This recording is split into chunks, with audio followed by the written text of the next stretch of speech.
On continue ensemble de découvrir ce magnifique palmarès du Grand Prix des médias 2024 avec la catégorie meilleur titre de presse, magazine et quotidienne. Et cette fois, le gagnant, c'est l'équipe. J'invite Rolf Heinz et Lionel D'Angoumo.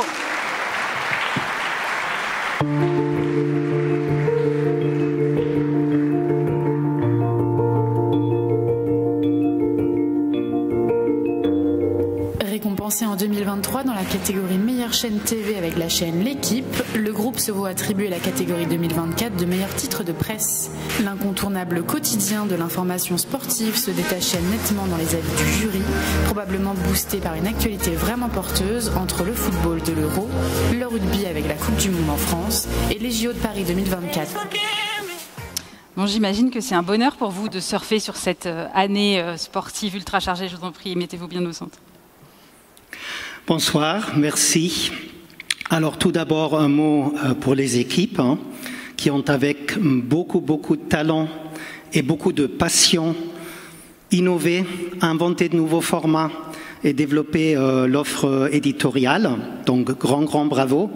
Moi je suis arrivé en juin en fait. Ah, c'est il n'y a pas longtemps. Ouais. Et vous commencez déjà avec un prix, tout va bien. Oui, tout va. Enfin, il y a eu un prix l'année précédente, je crois on a eu la meilleure une de presse. Donc une marque très honorée, je suis très fier et heureux de joindre ce beau groupe, de contribuer à écrire l'histoire de cette magnifique marque.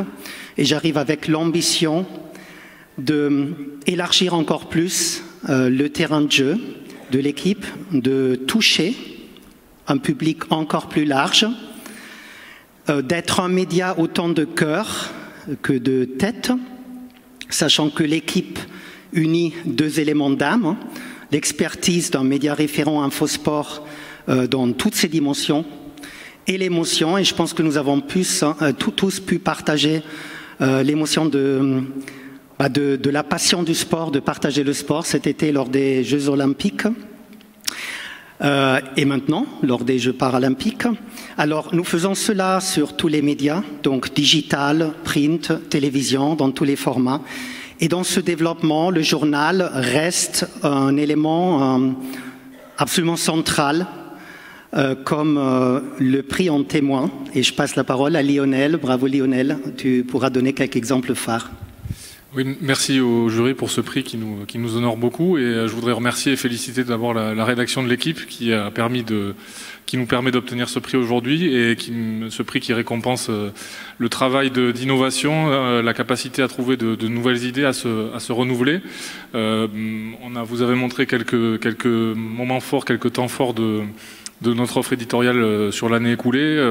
Je vais en citer quelques-uns. Il y a un peu plus d'un an, le numéro spécial Astérix, à un an de l'ouverture des Jeux Olympiques, où on avait intégré plein de dessins d'Astérix dans le journal. Il y a eu le hors-série sur les femmes aux Jeux Olympiques, qui était notre premier hors-série 100% féminin, qu'on a sorti en mars. Il y avait le J-100, qui était le plus gros journal L'équipe de l'histoire de l'équipe, avec un 100 pages où on avait révélé en exclusivité les tenues des athlètes français pour les JOP. Voilà, il y a eu d'autres unes marquantes pendant les Jeux aussi, évidemment, et il y en aura encore d'autres, j'espère, cette semaine. Donc voilà, ça récompense vraiment le travail de toute la rédaction, les reporters, mais pas seulement, aussi tous les gens qui travaillent dans l'ombre, la cellule visuelle, les photographes, les éditeurs, les iconographes, etc. Donc voilà, c'est vraiment un travail collectif qui est récompensé. Merci beaucoup. Je vous en prie, bravo à vous et je vous laisse rejoindre la salle.